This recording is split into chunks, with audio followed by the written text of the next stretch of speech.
5과는 이제 성령님을 체험하기이기 때문에 사실 5과도 굉장히 중요합니다, 이게. 예, 그래서 오늘 집중해서 잘 좀 들어주시고, 그다음에 이제 성령에 대한 부분들은 실제로 이제 체험적인 부분이 많이 포함되어 있기 때문에 여러분이 공부를 가르치실 때 그런 부분들을 정확하게 또 경험된 것들, 그런 걸 설명을 좀 해야 합니다. 자, 그럼 제가 기도하고 바로 시작하도록 하겠습니다. 주 하나님 감사합니다. 오늘 이 공부 시간을 성령 하나님께 의탁합니다. 이 시간 성령님을 배우는 시간입니다. 성령 하나님께서 기름 부어주시고 역사하여 주옵소서. 주님, 이 입술에 성령의 기름 부으심이 임하여 이 강의를 듣는 모든 분들이 하나님의 말씀에 그 놀라운 것들을 마음속에 깊이 깨닫게 하여 주옵소서. 그리고 가르침의 영을 부어 주옵소서. 예수님의 이름으로 기도합니다. 아멘. 자, 성령님을 체험하기 1번부터 보겠습니다. 거기 32페이지 그 세가족 기초성경국 교재 32페이지 1번을 보겠습니다. 1번은 성령님은 어떤 분인가요? 라고 이제 그렇게 기록이 되어 있죠. 성령님은 어떤 분인가요? 그 밑에 박스에 보면 자, 거기 내용들을 이제 쭉 써놨는데 한번 우리 같이 읽어보도록 하겠습니다. 시작. 당신은 혼자가 아닙니다. 예수님은 떠나기 전에 언제나 우리와 함께 있을 것이라고 약속하셨습니다. 그러면 예수님이 하늘로 승천하셨고 또한 아직 돌아오시지 않았는데 어떻게 하나님이 우리와 항상 함께 있을 수 있는 것인가요? 성령님은 하나님입니다. 예수님은 인간의 모습으로 나타난 하나님입니다. 예수님은 한 번에 한 장소에만 있을 수 있습니다. 지금 예수님은 하늘에 있습니다. 그러나 하나님은 그의 영으로 우리와 항상 함께 있을 수 있습니다. 우리가 하나님의 임재를 느낄 때나 하나님의 음성을 들을 때가 바로 성령님이 함께하는 때입니다. 아멘. 자, 성령님은 어떤 분인가요? 라는 내용의 이 박스의 내용을 쭉 이제 그 공부를 배우시는 분이 이제 읽었겠죠. 읽고 나서 거기서 이제 설명을 여러분이 하실 텐데 가장 중요한 게 뭐냐면 예수님에 대한 부분을 이제 여기서 얘기하고 있잖아요. 예수님이 떠나고 난 다음에 성령을 보내주셨다 이렇게 얘기하는 부분. 특히 고린도서 3장 17절 말씀은 이제 주는 영이시니라는 말씀이잖아요. 그러니까 하나님은 주님은 영이다라는 부분을 이제 설명을 해야 돼요. 영, 혼, 몸 뭐 이런 부분들을 조금 더 설명을 해주시면 좋죠. 인간은 영, 혼, 몸으로 이루어져 있다. 근데 그 중에 바로 하나님이 영적인 존재다. 이걸 이제 이해를 시켜야 돼요. 예, 그래서 여러분이 알고 있는 최대한의 그 지식과 경험을 통해서 영이 무엇인지를 좀 설명해 줄 필요가 있죠. 영은 하나님이 주신 하나님의 기관입니다. 영은 혼하고 좀 달라요. 영은 하나님이 주신 거기 때문에 하나님 거고 또 그 영이 결국은 성령님과 밀접한 연관이 있다는 것이죠. 그래서 예수님이 인간의 모습으로 나타났을 때는 시공간의 제한을 받았지만 이제 성령으로 나타났을 때는 제한이 없죠. 예, 그래서 그거를 이제 좀 어려운 말로 거기 하나님의 임재를 느낀다는 말 있죠. 그 임재라는 말을 잘 모를 거예요 아마 사람들이 이 공부하시는 분들이 임재를 설명해 주세요. 프리젠스라는 단어. 예, 임재는 존재하다, 뭐 참석하다 이런 뜻이 있어요. 예, 존재하다, 참석하다 이런 뜻이 있는데, 그러니까 성령님이 혹은 예수님이 우리에게로 오신다, 혹은 참석하신다, 함께하신다, 존재한다 이런 뜻이에요. 이 임재라는 말이 프리젠스라는 단어가. 그래서 단어 설명을 좀 하실 필요가 있을 것 같고요. 자, 그래서 하나님의 임재를 느낄 때 그때가 바로 음성을 들을 때다 이렇게 설명을 하고 있잖아요. 그래서 음성 듣기에 대한 부분도 조금 설명을 해 주셔야 돼요. 이제 성령에 대한 얘기를 할 때는 음성을 듣는다? 무슨 음성을 들어? 이렇게 이해할 수 있겠죠. 초신자들은. 근데 음성을 듣는다는 게 특별한 게 아니라는 걸 얘기해 줘야 돼요. 음성 듣기는 성경을 읽을 때 감동받은 것도 음성을 듣는 거고, 또 하나님이 오셨다는 느낌이 드는 거, 임재, 느낌이 들 때도 바로 하나님의 음성을 듣는 것이다. 이렇게 설명하면 되겠습니다. 자, 그럼 밑에 보면 1번에 보면 당신은 하나님의 임재를 경험해 보았나요? 이렇게 질문이 있죠. 이걸 이제 그 사람한테 물어보는 거예요. 그러면 보통 초신자들은 어떻게 대답할까요? 없다고 하겠죠. 예. 근데 간혹 가다가 이제 하시는 분들 중에 있다 이런 분도 있을 거예요. 있다. 경험이 있다. 그러면 그 사람의 경험을 얘기해 보게 해야 합니다. 말을 해서 쭉 이렇게 본인이 어떤 경험이 있는지 그걸 이제 얘기를 해보도록 해야 돼요. 그리고 그 경험이 여러분이 볼 때 정말 희한한 경험이다. 도저히 이거는 받아들일 수가 없다. 이런 경험이라면요, 이거는 이제 교회에 있는 리더들이나 또 여러분이 알고 있는 또 여러분 스스로가 판단할 때 나보다 그래도 좀 낫다라고 보는 분들한테 물어봐야 돼요. 이런 경험은 이거 성경적으로 좋은 건가요? 이렇게. 그래서 여러분이 이제 궁금하시면 이제 전화 우리 아내한테 물어보시면 되겠죠. 예.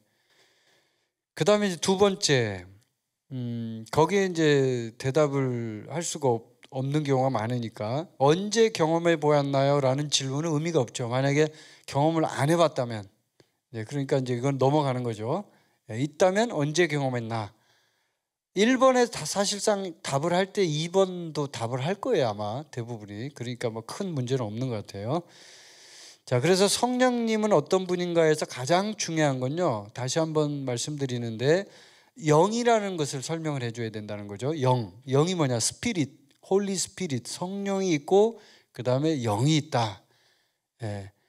그리고 성령과 영은 다른 거예요. 영적인 존재라는 의미에서 영이에요. 근데 그 영이 우리 인간 안에도 있다는 거죠. 근데 그 영이 악한 영도 있고 좋은 영이 있죠. 좋은 영이 성령이죠. 그러니까 악령과 성령이 있다라는 부분을 설명하시면 좋겠습니다. 그러면 악령은 뭐예요? 악령은 마귀죠. 사탄이라고 하죠. 그건 이제 보통 안 믿는 분들도 많이 알고 있죠. 그거를. 마귀, 사탄. 귀신이란 말을 이제 한국에서 쓰는데 사실 귀신도 맞긴 맞지만 이제 성경적 용어는 아니에요. 귀신이란 말이. 성경적 용어는 마귀, 사탄이 더 맞고. 하여튼 그래서 영에 대한 어떤 부분들을 좀 더 이 1번을 가르치실 때는 충분히 설명을 해 주셔야 돼요. 그 사람이 이해할 수 있을 만큼. 영이 뭔지를 잘 모르거든요. 영의 세계에 대해서 좀 알 수 있도록 여러분이 설명을 할 필요가 있습니다. 자기가 경험한 경험을 토대로 해서 설명하면 되겠죠. 영은 이론으로 설명하면 아무 소용이 없어요. 이해가 되지 않기 때문에. 그래서 여러분이 이해했던 영적인 그런 경험 있죠. 그걸 얘기해 주세요. 뭐 내가 옛날에 구원받을 때 혹은 뭐 내가 최근에 무슨 어려운 일이 있었는데 내가 이런 경험을 했다. 이거는 영적인 경험이다. 그게 진짜 영이 성령님이 일을 하시더라. 이런 거. 저도 그런 경험이 많거든요. 근데 그런 경험을 얘기해 주는 거예요. 자, 그러면 두 번째로 넘어가겠습니다. 이제 그거는 이제 개인적인 1번 항목은 개인적인 영역이 많기 때문에 여러분이 스스로 이제 그 공부를 준비하실 때요. 거기다 메모를 쭉 좀 해 놓으시고 해야 돼요. 즉흥적으로 하시려고 하지 말고 미리 좀 메모를 해 놓으세요. 내가 이런 경험이 공부할 때 아무 준비도 안 하고 막 즉흥적으로 하시는 분들이 계신데 절대 그렇게 하는 게 아니에요. 이 공부는. 왜냐하면 준비를 미리 해서 이 사람하고 충분히 교감이 갈 수 있도록 충분히 여러분이 설명할 수 있을 만큼의 그런 무장이 돼 있어야 돼요. 무장이. 그냥 막 즉흥적으로 공부하고 준비도 하나도 안 하고 내용도 뭔지도 모르고 이렇게 그렇게 성경 공부를 가르치시면 여러분 하나님 앞에 지금 범죄하는 거예요. 아시겠죠? 그래서 부탁을 드립니다. 항상 이 성경 공부할 때는 미리 준비하시라는 거. 1과부터 6과까지 할 때 그렇게 말씀을 드리겠습니다. 그렇게 생각하면 이 1번이 굉장히 중요하게 되는 거예요. 왜냐하면 내가 경험했던 성령님에 대한 부분들을 내가 잘 설명해 줘야 되잖아요. 자, 그럼 2번을 넘어가겠습니다. 성령의 인치심. 이거 좀 어려운 주제인데, 자, 에베소서 1장 13절, 14절을 읽고 당신이 처음으로 복음을 듣고 믿었을 때 무슨 일이 일어났는지 이야기해 보세요. 자, 에베소서 1장 13절, 14절 한번 쉬운 성경으로 읽어보도록 하겠습니다. 자, 같이 읽겠습니다. 시작. 여러분이 구원의 기쁜 소식인 진리의 말씀을 듣고 믿었을 때 하나님께서는 그 표시로 우리에게 약속하신 성령을 보내주셨습니다. 성령이 우리와 함께 하실 때 우리는 하나님께서 약속하신 모든 것을 받을 것입니다. 성령은 하나님께 구속함을 받은 모든 자들에게 큰 자유를 주셔서 하나님께 찬양을 돌리게 하실 것입니다. 아멘. 자, 우리가 구원의 기쁜 소식, 이 구원의 말씀을 듣고 믿었을 때 하나님께서는 표시로 뭘 줬어요? 약속하신 성령을 보내줬죠. 근데 그 표시라고 이제 쉬운 성경에 되어 있는데 그 표시가 바로 인치다라는 말이에요. 이 표시가 인치다. 표시. 사인이라고 하는데 이거 이제 성령으로 인쳤다. 개역개정판 성경에 그렇게 돼 있죠. 예, 성령으로 인치셨다. 도장을 찍었다. 이런 말이에요. 그럼 그게 무슨 말이에요? 도장을 찍었다는 말은 그러니까 성령님이 들어왔다라는 것을 실제적으로 증거하기 위해서, 확증하기 위해서 도장을 찍는 거예요. 그걸 성령님이 그 표시로 인쳤다. 성령님을 오셨는데, 보내주셨는데 그 확증의 표시가 바로 인침입니다. 인침. 예. 그걸 인침이라고 그래. 그래서 설명을 해야 돼요. 도장 찍는 거 있지? 그렇게 도장 찍는 거야. 그래서 이렇게 성령님이 오신 거야. 그게 지금 이 말이야. 이렇게 이제 설명을 하시면 되겠습니다. 이건 쉽죠. 그럼 성령님이 오셨다는 얘기는 그럼 어디로 왔다는 얘기예요? 이걸 설명해야 되겠죠. 당신 속으로 들어왔어. 이렇게 얘기해야 돼요. 당신 속으로. 그럼 당신 속에 어디로? 당신의 영으로 들어왔어요. 영으로. 당신의 마음 속으로 들어왔어. 이렇게 얘기하면 됩니다. 자, 그 밑에 이제 박스를 한번 보겠습니다. 요거는 뭐 그렇게 어려운 건 아니니까요. 간단하게 설명하고 넘어가도 될 것 같아요. 자, 밑에 박스 그 32에서 33페이지에 걸쳐 있는 박스 한번 같이 읽어보도록 하겠습니다. 시작. 당신이 예수님을 당신의 삶의 주인으로 받아들였을 때 성령님은 당신 속으로 들어오십니다. 성령님은 모든 믿는 자와 함께 거하십니다. 성령님은 마치 우리의 천국의 유업과 안전한 삶을 인쳐서 보장해 주는 것과 같습니다. 성령님은 항상 우리와 함께 일하십니다. 아멘. 거기 설명이 잘 돼 있죠? 예. 들어온다. 들어온다가 제일 중요하다 그랬죠, 제가? 예, 들어온다. 당신 속으로 들어온다. 이게 중요해요. 이거를 분명하게 이제 설명을 좀 더 해 주시면 좋겠고요. 그다음에 천국의 유업, 안전한 삶, 도장을 찍어서 보장해 준다. 이거죠. 이렇게 설명하시면 뭐 간단하게 하시면 되겠습니다. 자, 요 2번은 뭐 어렵지 않으니까 넘어가고요. 3번으로 넘어갈게요. 33페이지에 3번. 성령님은 어떤 일을 하시나요? 자, 아래 성경 구절을 읽고 성령님이 하신 일을 자신의 말로 이야기해 보세요. 이렇게 돼 있죠. 자, 요한복음 14장 26절 한번 펴보시면 좋겠습니다. 요한복음 14장 26절. 자, 우리가 같이 쉬운 성경으로 읽어보도록 하겠습니다. 시작. 그러나 내 아버지께서 나의 이름으로 보내실 진리의 성령이신 보혜사께서 너희에게 모든 것을 가르치시며 내가 너희에게 말한 모든 것을 생각나게 하실 것이다. 아멘. 자, 여기서 보혜사라는 말이 나오죠. 보혜사. 보혜사가 무슨 뜻이에요, 여러분? 보혜사는 돕는 자라는 뜻이죠. 돕는 자, 헬퍼. 예, 보혜사라는 뜻이 이게 좀 한자어기 때문에 어려워요. 그래서 반드시 설명해 줘야 돼요, 그 사람한테. 보혜사는 돕는 자라는 뜻이다. 이제 얘기를 해주시고 쉽잖아요. 돕는 자, 우리를 도우려고 오시는 분이다. 이렇게 이제 이해하시면 되겠고요. 그 보혜사 성령님이 오셔서 우리에게 뭘 하냐면 모든 걸 가르친다. 이거예요. 모든 걸. 그 모든 것은 삶에서 일어나는 모든 걸 포함합니다. 그리고 생각나게 하신다. 이렇게 거기 돼 있죠. 그래서 우리가 성령의 음성을 들을 때 생각으로도 음성을 듣는 거예요. 그래서 생각 절대 무시할 게 아니에요. 생각도 굉장히 중요한 성령의 음성 듣기의 통로입니다. 그걸 설명을 해줘야 돼요. 그래서 그 대신 중요하죠. 하나 이제 부연 설명이 필요한 게 그냥 아무 생각이나 막 떠오르는 게 다 성령의 생각이에요? 아니죠. 기도할 때 혹은 성령의 임재가 있을 때 혹은 성경을 읽을 때 떠오르는 생각, 대체적으로 이런 생각들이 바로 성령님이 주시는 생각이다라고 설명을 하셔야 돼요. 무조건 아무 생각이나 다 성령의 음성이다라고 그렇게 가르치면 이제 큰일 납니다, 여러분은. 여러분 지금 완전히 잘못 가르치는 거예요.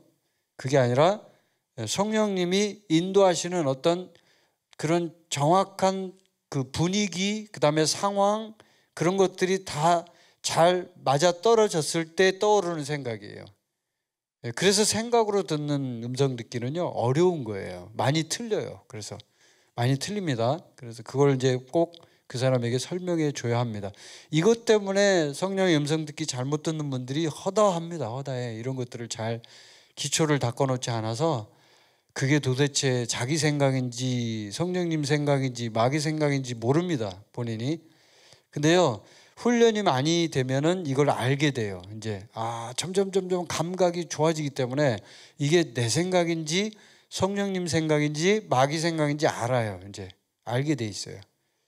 그런 부분들도 좀 설명해 주시면 좋겠죠.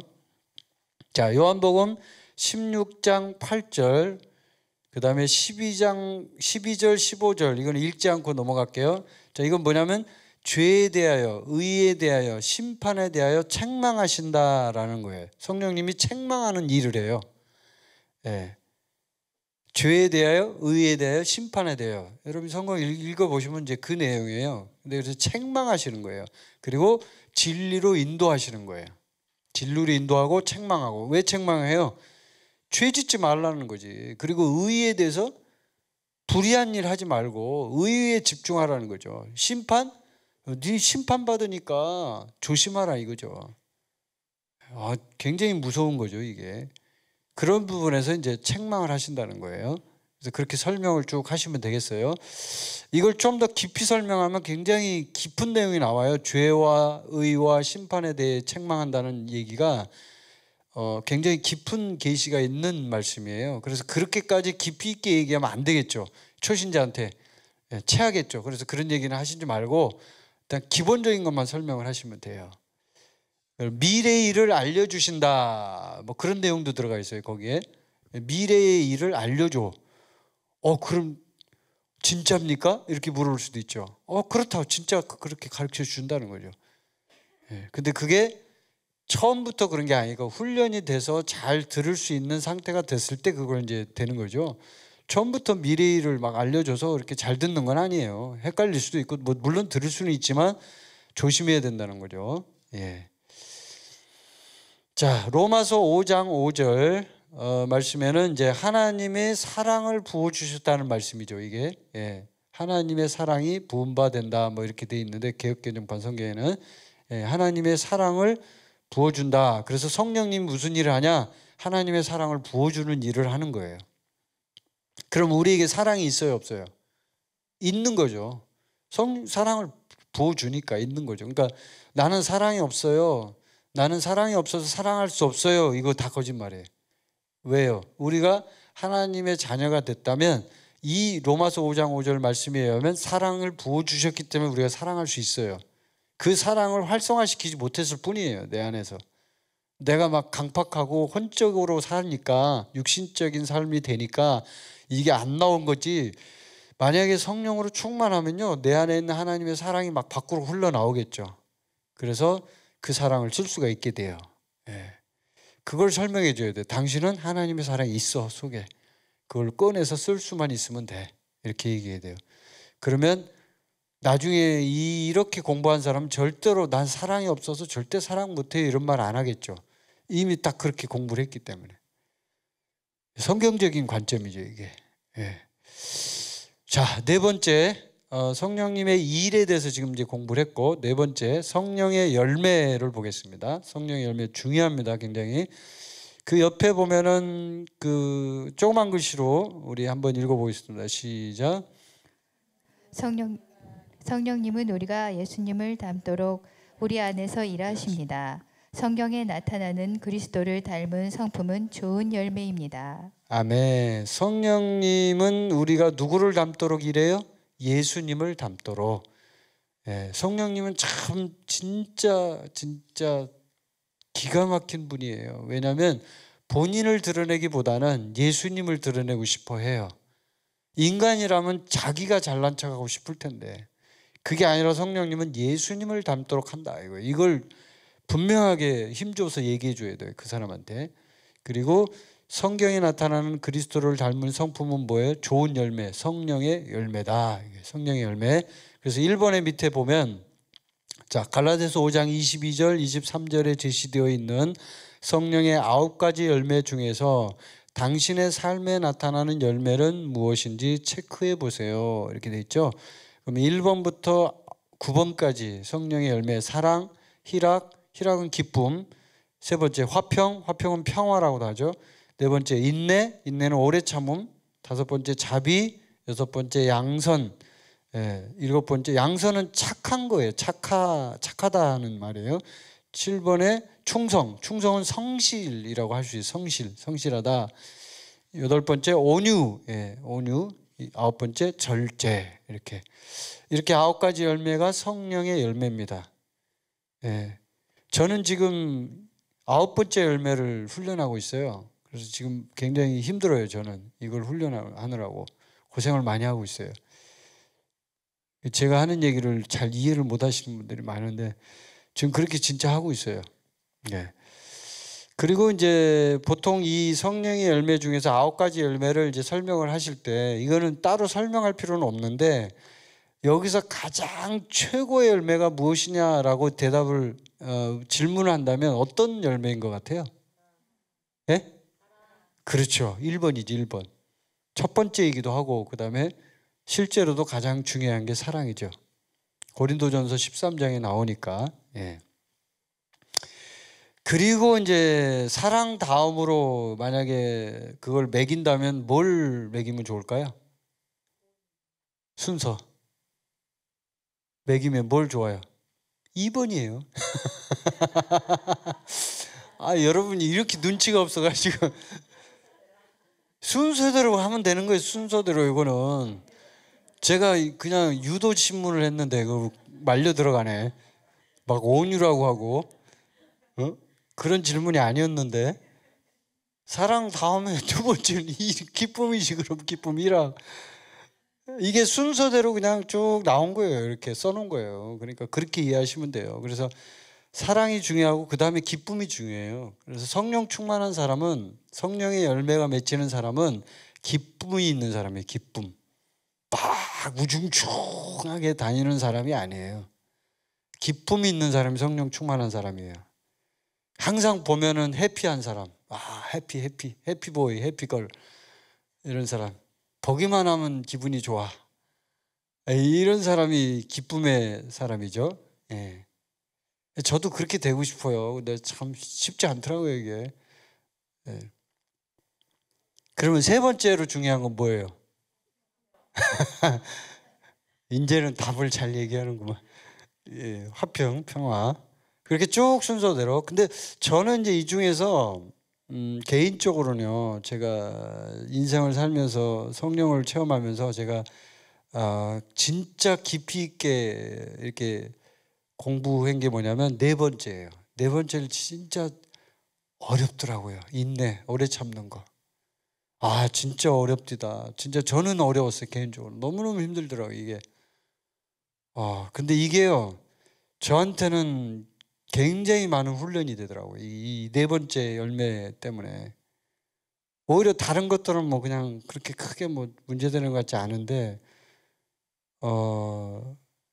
9번째 열매는 지금 제가 하고 있는데 힘들긴 하지만 뭐 그래도 할만해요. 근데 네 번째는 너무너무 힘들었어요.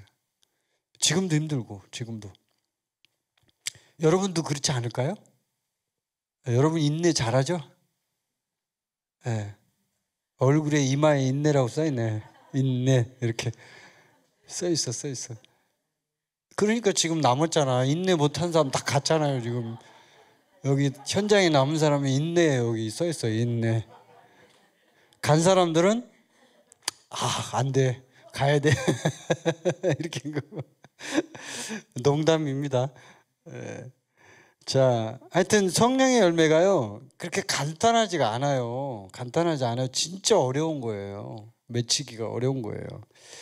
자, 2번 요한복음 15장 1절부터 8절을 읽고 우리가 어떻게 해야 열매를 맺을 수 있는지 말해보세요. 한번 펴보세요. 거기 펴보시면 바로 옆에 요한복음 15장 읽지는 않을 테니까 일단 그걸 펴놓으세요. 이게 이제 나는 참 포도나무요. 뭐 이거 하는 그 구절이에요. 여러분 잘 아는 구절이에요. 그건데 자, 어떻게 열매를 맺을 수 있는지 말을 해보라고 지금 질문한 거예요. 그 사람한테. 자, 그 사람이 성경을 읽고 이거를 이해할 수 있는지는 모르겠지만 자, 여기서 정답은 아주 단순해요.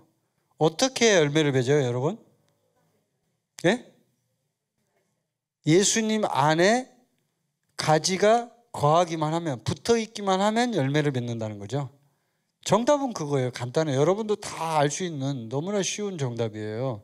예수님 안에 거하기만 하면 열매를 맺어. 있기만 하면, 그냥 거기에 그냥 진득하니 그냥 딱 거기에 붙어 있기만 하면 열매를 맺어. 근데 이 말을 이 사람이 이해할까요? 이 초신자가? 아니, 어떻게 내가 예수님 안에 붙어 있어요? 거할 수 있어요? 그거는 바로 성경에서 말하는 그 지금 여기 본문에서 말하는 거는 뭐라고 얘기하냐면 거기에 이제 7절에 보면 너희가 내 안에 있고 내 말이 너희 안에 있으면 이렇게 돼 있죠. 예, 너희가 내 안에 있고 내 말이 너희 안에 있으면 그 무슨 말이냐면 하나님의 말씀 혹은 예수 그리스도의 말씀이 내 안에 있으면 이라는 말이죠. 그냥 그렇게 쉽게 이해하시면 돼요. 그러면 말씀이 당신 안에 있으면 열매를 맺어 이렇게 이해하면 되는 거예요. 일단 그렇게 설명을 하셔야 돼요. 막 이걸 예수님이 거한다는데 막 철학적으로 설명하려고 막 여러분 머리 굴리면 진짜 그건 이제 막 벗어나는 게 이단 되는 거예요. 잘못하면. 그렇게 하지 마시고 있는 그대로 예수님 안에 거한다는 거는 말씀이 당신 안에 거한다는 거다. 일단 그렇게 이해하면 된다. 나중에 이제 계시가 높아지면 좀 더 좋은 또 깊은 말씀들을 얘기를 나눌 수는 있겠죠. 근데 지금부터 그 얘기를 하면 안 돼요. 이 사람은 소화불량에 걸리니까. 실제적으로는 이게 예수님 안에 거한다는 말이 굉장히 심오한 의미를 갖고 있거든요. 유니티라는 뜻도 있고요.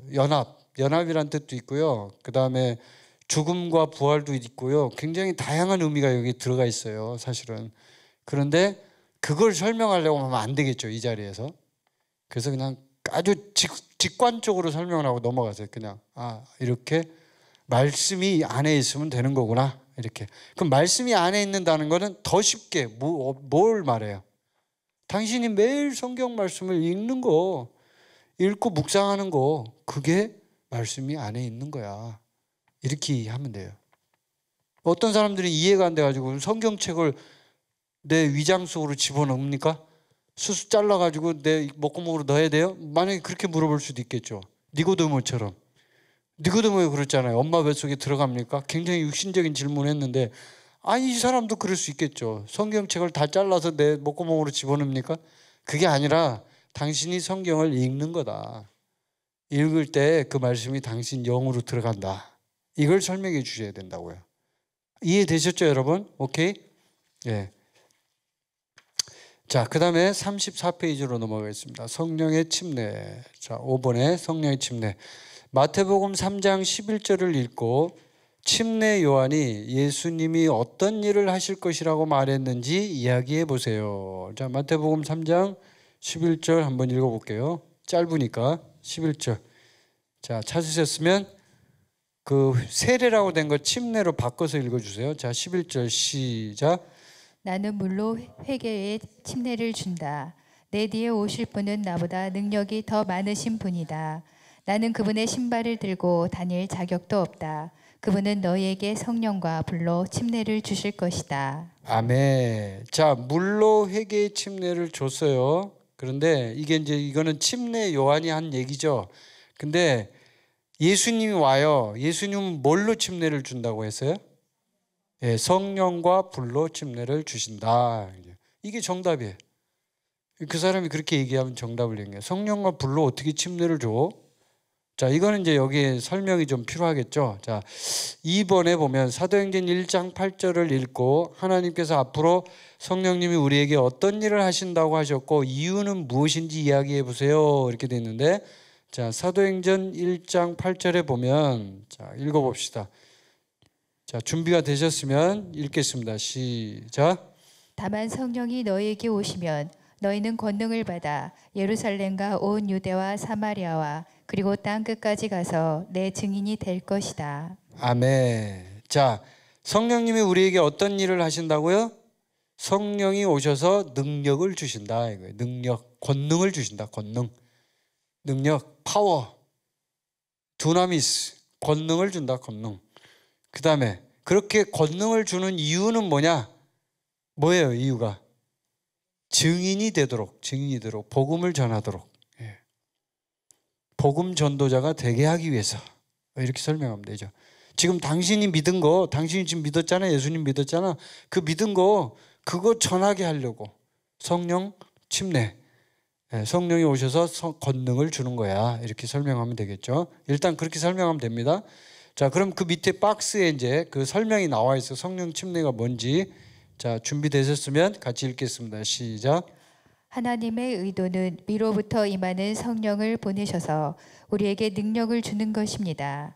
이것은 성령의 침례라고 합니다. 당신이 구원받을 때 들어오신 성령님이 다른 형태로 임하시는 것입니다.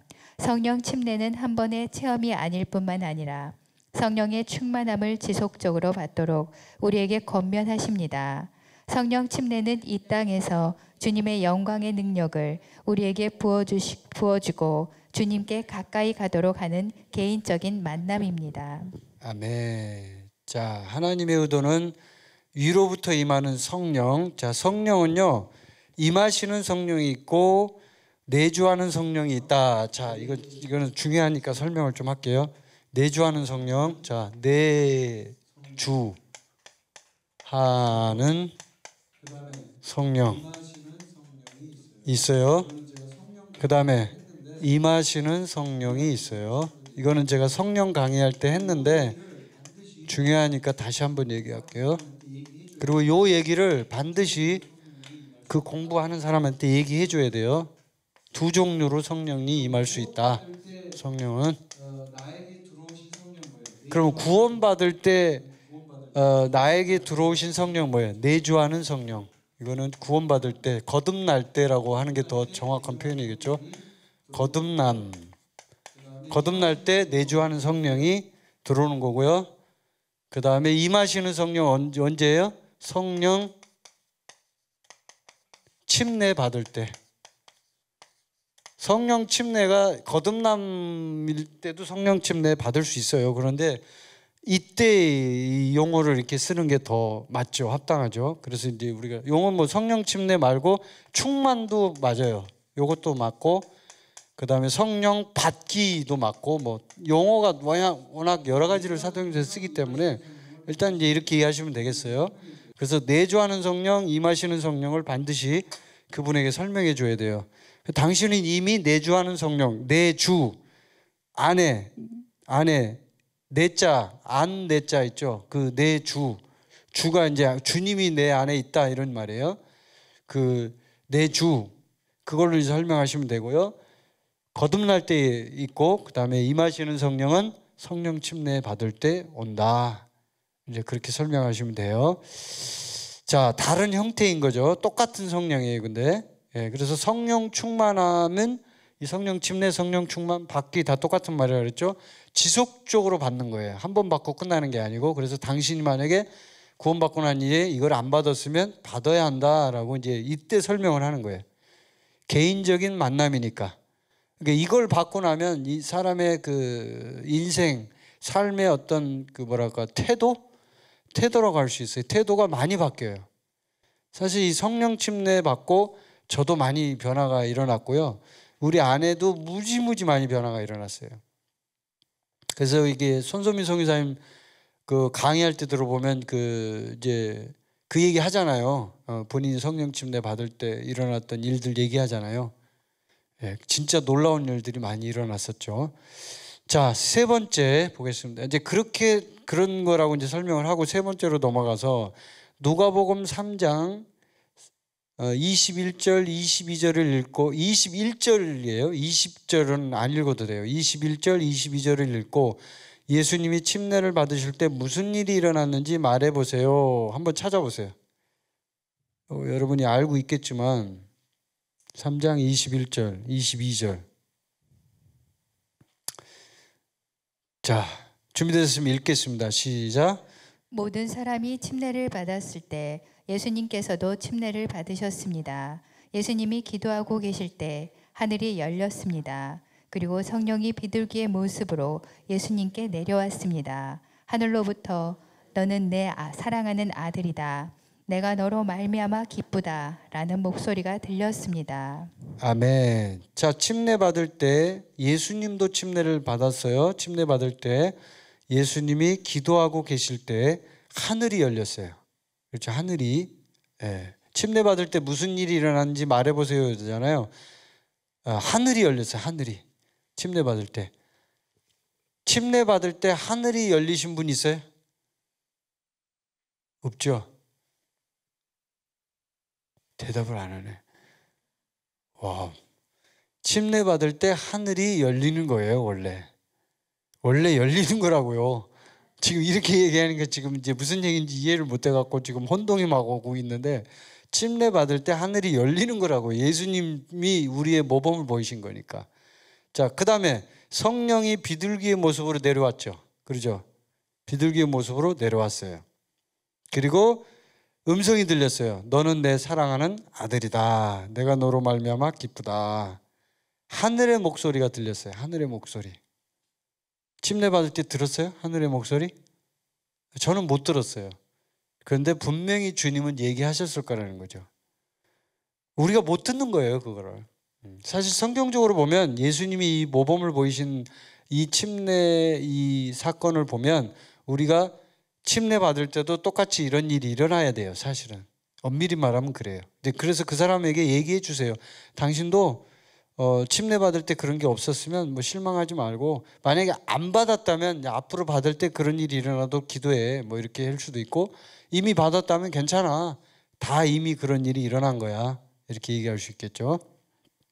자, 근데 이제 이 성령 침례라는 차원에서 보면 굉장히 이게 중요한 거예요. 이게 단순히 이거는 물 침례에 대한 얘기이지만 물 침례가 아니라 성령 침례를 빗대서 얘기하는 거기 때문에 이 부분을 이대로 성령님이 역사하셔야 되는 거예요. 아시겠죠? 네. 중요한 게 그거예요. 자, 그러면 4번을 한번 보겠습니다. 누가복음 4장 1절, 그 다음에 14절, 18절, 19절을 읽고 예수님이 침례를 받으신 후 어떤 삶을 사셨는지 말해보세요. 자, 이거는 읽지 않고 넘어갈게요. 일단 첫 번째, 성령 충만해졌죠.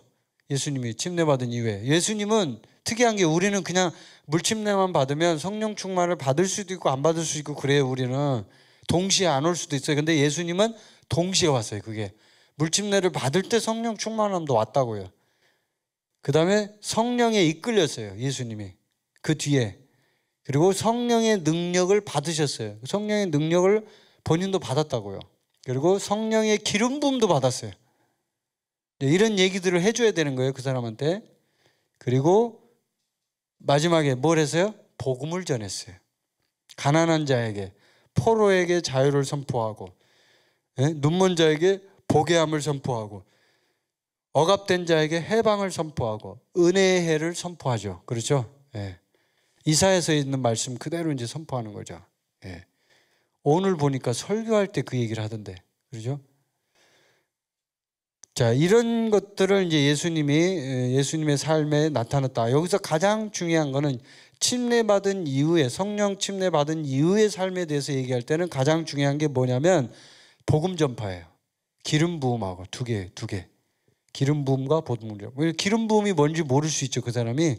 그러면 얘기를 해주세요. 기름 부음은 당신이 어떤 사명을 받고 어떤 미션을 받았을 때 그 미션을 수행할 수 있도록 하나님이 기름을 붓는 거야. 이거는 어떤 일을 하기 위해서 필요할 때 그런 말하자면 대관식처럼, 왕이 대관식하지, 그런 것처럼 왕의 지위에 오르려고 기름을 붓는 것처럼 똑같이 그런 거야.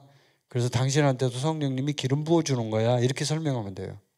그러면 이 기름 부으면 이해하기가 쉬워집니다.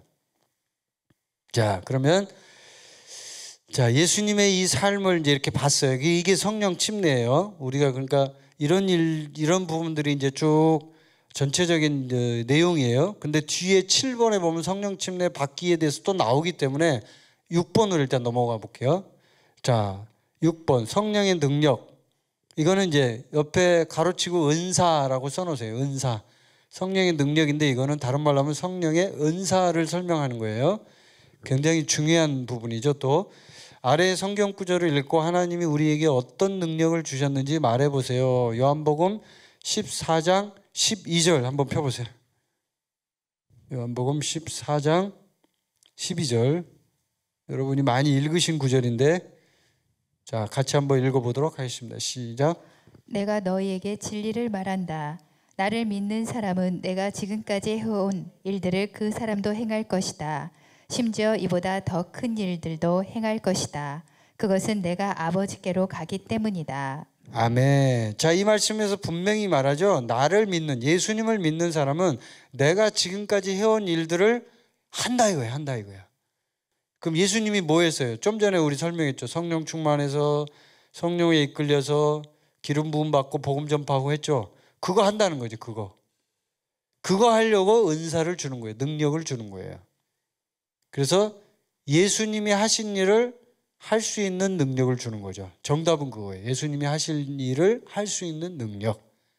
더 큰 일도 하겠죠. 예. 어떤 능력을 줬냐? 그럼 예수님이 하신 일이 얼마나 많아요. 복음서에 보면. 그럼 이때 이제 이 사람이 충격받는 거예요. 우와, 그럼 뭐야? 내가 병도 고치고 내가 그럼 무리를 걷고 그렇게 한다는 얘기야? 만약 그런 질문을 이 사람이 했다. 어떻게 대답하시겠어요, 여러분은? 아니, 못해요. 이렇게 대답할 거예요? 할 수 있다고 해야죠. 근데 예를 들어서 그 사람이 그럼 당신 해보세요, 지금. 그럼 어떻게 할래? 유진 자매한테 어떤 자매가 그러면 자매님이 해보세요. 그럼 어떻게 해요? 난 못해. 못해. 그러면 안 되겠죠. 예. 이 심각한 얘기인데 지금. 말로는 한다고 해놓고 실제로 가서 못하면 완전히 공수표를 날리는 건데 이게. 예. 그래서 이걸 얘기할 때 설명해 줘야 될 게 뭐냐면요. 성령의 능력은 성령님이 주시는 거야. 그래서 성령님이 필요할 때 그 힘을 주는 거야. 우리가 마음대로 아무 때나 쓰고 싶을 때 막 쓰는 게 아니고 성령님이 주어서 그 힘을 쓸 수 있을 때 쓰게 하는 거야 라고 설명을 하면 돼요. 당황하지 마시고 지금 해보라고 막 그러면 이제 유진이가 당황하죠. 이제 정신없지. 근데 그게 아니에요. 성령님의 마음이에요. 성령님의 마음이라고요. 그 부분을 설명을 해줘야 돼요. 당연히 할 수 있는데 자, 고린도전서 12장 4절부터 11절에 보면 성령의 은사 9가지가 나와 있죠. 그 은사를 전부 다 쭉 여러분이 써놓으면 돼요. 계시의 은사 뭐예요? 지혜의 말씀, 지식의 말씀, 영분별, 계시의 은사죠. 예, 그 다음에 능력의 은사, 믿음, 병고침, 능력 행함, 이 세 가지죠. 언어의 은사, 예언, 방언, 방언 통역, 이렇게 구분을 해서 세 개씩 구분을 해서 여러분이 써놓으세요. 거기다. 그러면 설명할 때 좋아요. 이 사람한테 이렇게 구분이 돼 있어요. 계시의 은사. 계시의 은사는 하나님이 이렇게 빛으로 비춰줘서 보여주는 거. 레벌레이션이니까 보여주는 거야. 계시는. 그래서 지혜의 말씀 받으면 보여. 지식의 말씀 당연히 보여. 그다음에 영분별 보여. 저 사람 속에 마귀가 들어있는지 성령이 들어있는지 알아. 이제 이거죠.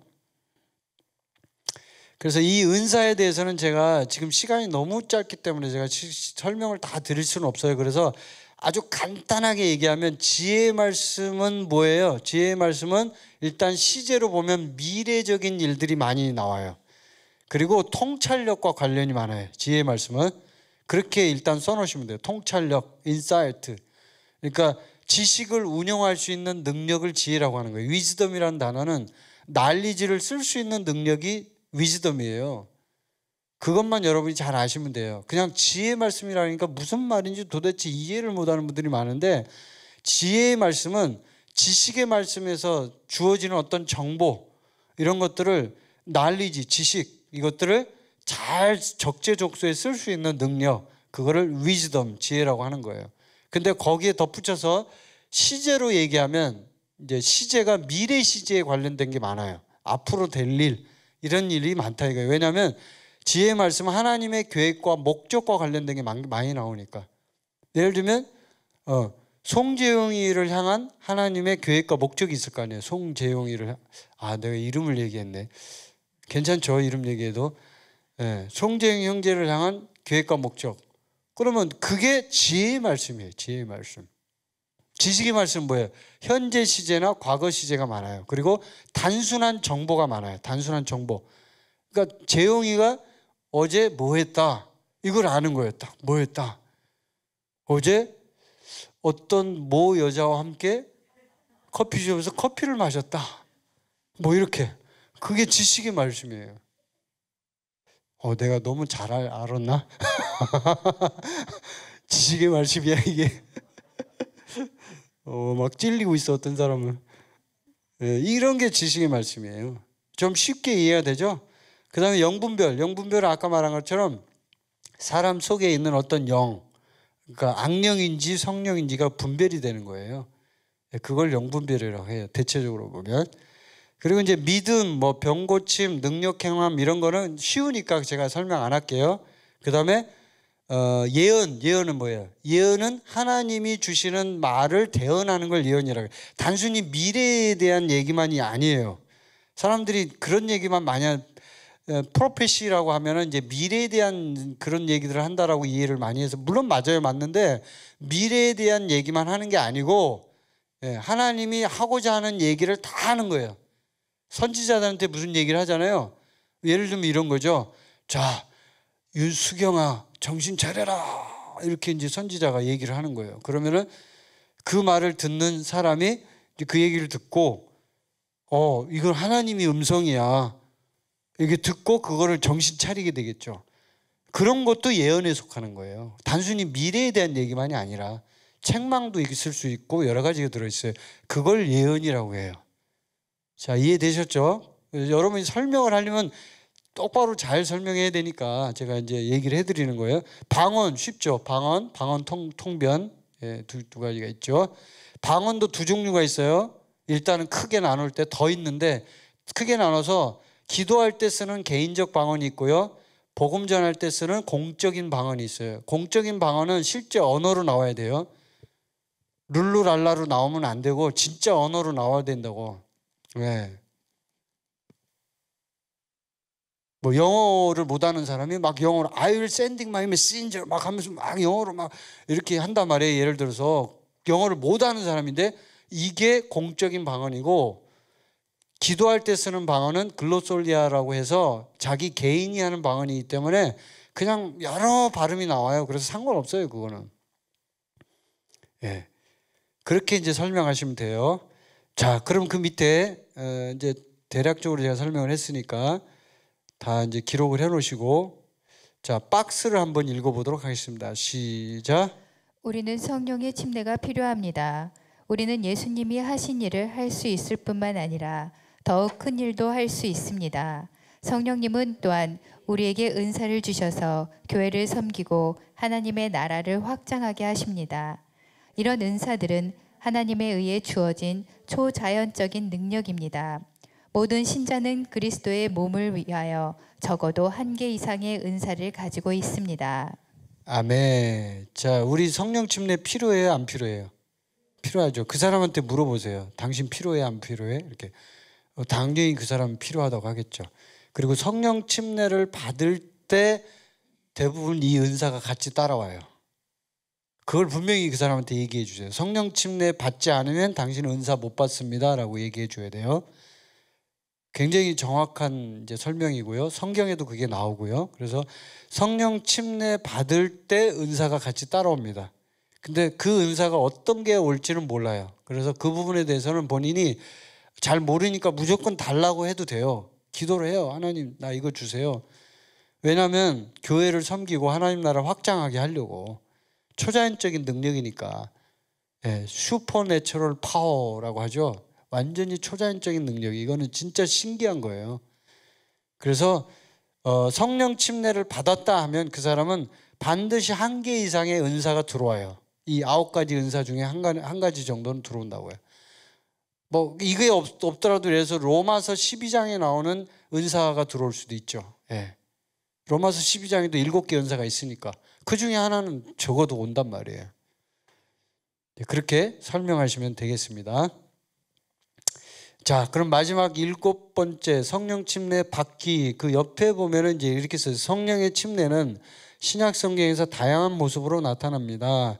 아래의 성경적 방법을 따라서 당신이 성령의 침례를 경험하면 됩니다. 자, 성령의 침례를 받을 때 포함되는 것들이라고 되어 있죠. 이게 포함되는 건데 1번부터 6번까지 쭉 있는데, 자, 설명을 제가 간단하게 할게요. 의에 대한 갈망이 일어나요. 성령 침례를 받으면 의에 줄이고 목마른 사람이 돼버려요. 의에 대한 갈망. 그러니까 의로운 삶에 대해서 굉장히 그거에 대해서 원해요. 그런 삶을. 불의한 거에 대해서 원하지 않아요. 절대로. 성령 침례 받은 사람은 절대로 그러지 않아요. 그러니까 오늘날 이 한국 교회에 있는 그 은사를 쓰는 사람들의 얼마나 많은 사람들이 이 성령 침례를 잘못 받고 있는지를 알 수가 있죠. 성령 침례 받았는데 막 의에 대한 갈망이 없어. 막 불이고 뭐고 상관없대. 그냥 막 나쁜 짓은 뭐든 막 거짓말해도 되고 막 상관없대. 막. 이거는 성령 침례 아니죠. 그건 어디서 마귀 은사를 받았는지 모르겠지만 저는 진짜 그거 심각하다고 생각해요. 성령 침례를 진짜 받았다면 정직한 영이 흐르는 거예요. 당연히. 그리고 의에 대해서 갈망하게 돼 있어요. 당연히. 의에 줄이고 목마른 자라고 하는데 하나님의 일에 관심이 있게 돼 있어요. 자, 두 번째, 성령의 은사에 대한 갈망 당연히 있죠. 예, 사모하라 그랬잖아요. 예언을 사모하라 그랬잖아요. 예언을 사모하라고. 그러니까 막 사모가 일어나요. 예언 좀 하게 해주세요, 성령님. 주님, 저에게 예언의 은사를 주세요. 막 이렇게 하게 되겠죠. 저도 그렇게 지금 기도를 많이 하고 있거든요. 제가 많이 지금 기도를 하는데, 막 간절히 기도를 하는데, 성령님이 저한테 하는 얘기는 이미 있는데 왜 자꾸 달라고 그래요. 저한테 그렇게 얘기하는데 저는 이제 둔해가지고 성령님 주세요 주세요 주세요 이제 이렇게 기도를 하는데, 그 나쁘지 않아요. 기도하는 게 갈망이니까요. 자, 세 번째, 알고 있는 모든 죄를 자백한다. 당연히 죄를 고백해야죠. 성령 충만한 사람은, 성령 침례 받은 사람은 죄에 대해서 민감하기 때문에 요만큼도 그 작은 죄도요 용납하기가 싫어요. 진짜 싫다고 해요. 이거 다 그냥 다 해결하고 싶어져요. 그래서 심지어는 그런 경우도 있잖아요. 성령 충만함이 굉장히 강력하게 임한 사람은 자기가 어저께 어떤 사람한테 말 실수를 했다. 말을 하다가 말을 실수했잖아요. 근데 그 실수한 말도 생각이 나가지고 그걸 사과한다고요. 사실은 아무것도 아닌데 별로 뭐 할 필요도 없는 건데, 내가 미안해요. 내가 말을 이렇게 너무 거칠게 했죠. 막 이렇게 이제 얘기를 하게 되는 거죠. 네. 자, 그 다음에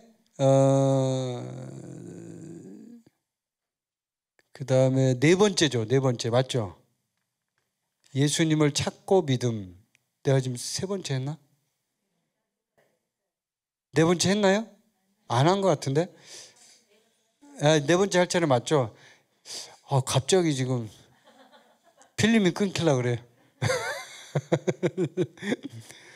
갑자기 성령님을 생각하니까 지금 깜짝 놀랐어요. 내가 지금 뭔가 필름이 확 지나. 지금 갑자기. 네 번째, 예수님을 찾고 믿음. 이게 목마름이죠. 목마름. 생수의 강이니까 이게 목마름.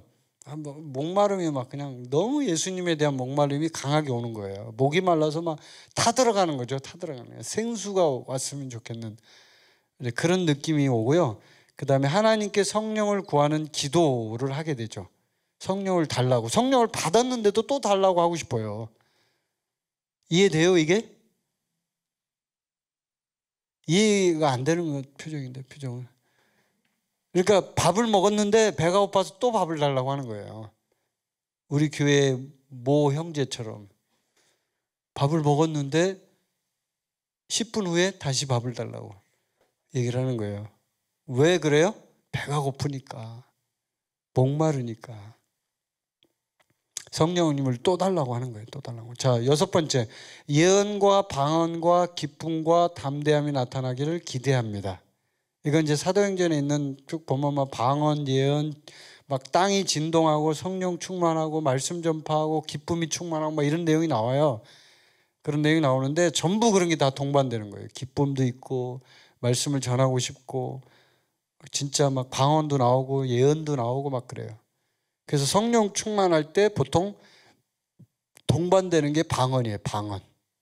방언을 받게 돼 있어요. 대부분이.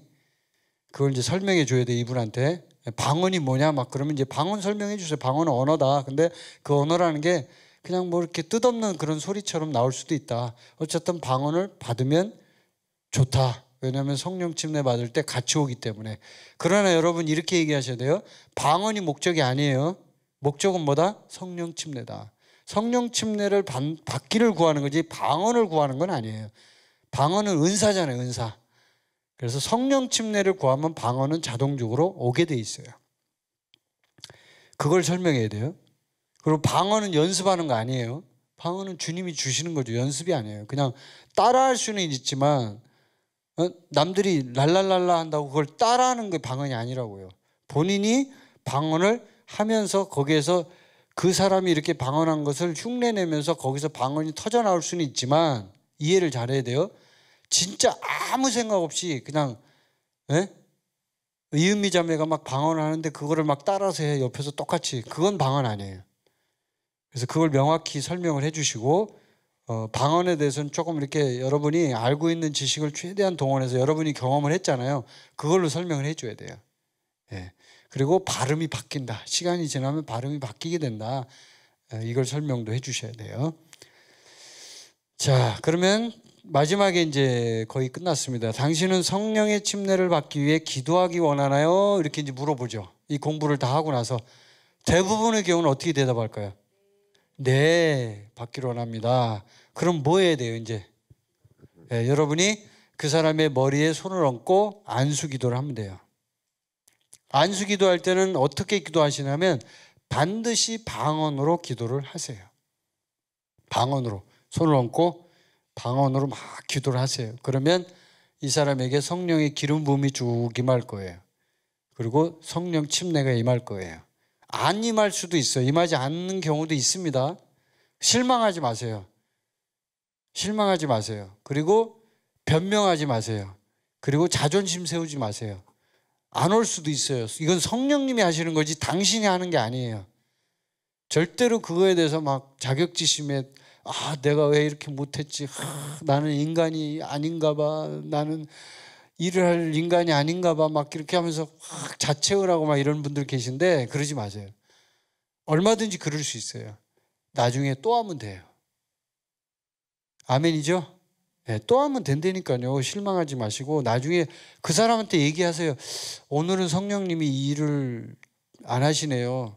다음에 하면 안 될까요? 이렇게 얘기하세요. 솔직하게. 그러면 그 사람이 뭐라고 하겠습니까? 이 사람 참 솔직하다 이러겠지. 없는 말 막 지어가지고 막 내가요 오늘 좀 코로나에 걸려가지고 컨디션이 안 좋아요. 막 그런 변명을 막 그냥 쓸데없는 변명을 하고 막 그러지 마시고 제발 부탁이니까 여러분 솔직하게 사세요 좀. 우리는 종교인이 아니에요. 우리는 생명을 나누는 사람들이지 종교 사기치려고 이거 공부하는 거 아니잖아요. 그러니까 있는 그대로 여러분이 알고 있는 지식 그대로 얘기해 주세요. 모르면 모른다고 하고 또 이건 이것이다라고 얘기하고 이렇게 하셨으면 좋겠습니다. 방언 기도할 때 안수 기도할 때 성령님이 임할 수 있죠. 그러면 이제 그 사람이 방언하는 걸 잘 체크해 보세요. 방언이 되면 할렐루야죠. 예, 그 사람을 위해서 축하해 주시고 또 그 사람 위로해 주시고 격려해 주십시오. 자, 오늘 공부는 이제 이 정도 마치고 숙제를 또 내주죠. 숙제를 보통 계속 지금 내주잖아요. 똑같이 하면 돼요. 그 간증 적은 거 가지고 가서 복음을 전해라. 당신이 지금 적어놓은 사람 있지 않냐? 복음 전하려고 적어놓은 인맥, 그 알고 있는 사람 100명, 50명, 하여튼 당신이 적은 거 있잖아. 그 사람들을 위해서 기도하고 전도해. 계속 체크하는 거예요. 매주마다 체크하세요. 그리고 또 뭘 체크해야 돼요? 지금 침례 받았는지 이런 거 계속 체크하세요. 침례 안 받았으면 받도록 유도하시고, 그다음에 교회 지금 출석 안 하고 있다. 그럼 또 권면하세요. 자, 이번 주에 갑시다. 뭐 이렇게 권면 이렇게 하시면 되겠습니다. 자, 그러면 이제 어느 정도 요 공부에 대해서는 이제 되고, 그다음에 이제 오늘 숙제는 그거죠. 성령 침례 받는 게 숙제잖아요. 실제로 해야 되는 거잖아요. 성령 침례 받도록 도와주시면 돼요. 만약에 그날 안 됐다. 언제 하면 돼요?